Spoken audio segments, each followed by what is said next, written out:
In my job market paper, we examine the regulators' response to a problem that they have identified.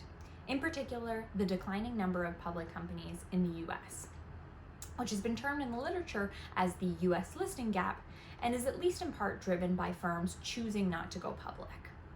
In order to encourage young, high-growth firms to go public, the regulators enacted in 2012 the Jumpstart Our Business Startups Act, or JOBS Act, which made two major changes for eligible firms to the IPO process.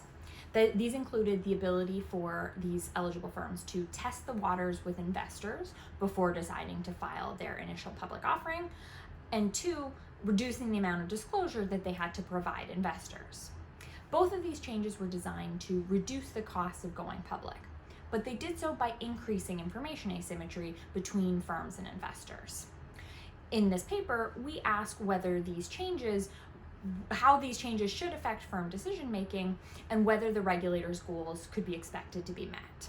And we do this by first building a theoretical model that examines the first change, the ability for firms to test the waters, and then empirically examining the outcomes before and after the JOBS Act in a difference setting, comparing eligible firms to firms that aren't eligible to use the JOBS Act provisions.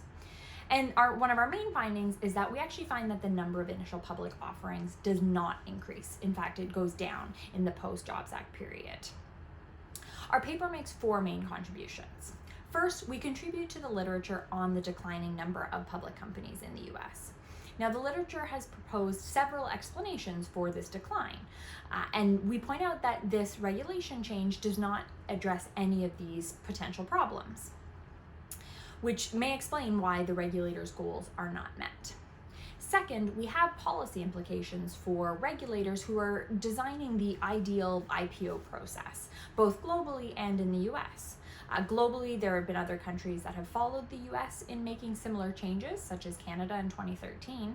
And in the US, the regulators, the SEC, actually extended the ability to test the waters to all firms in December 2019.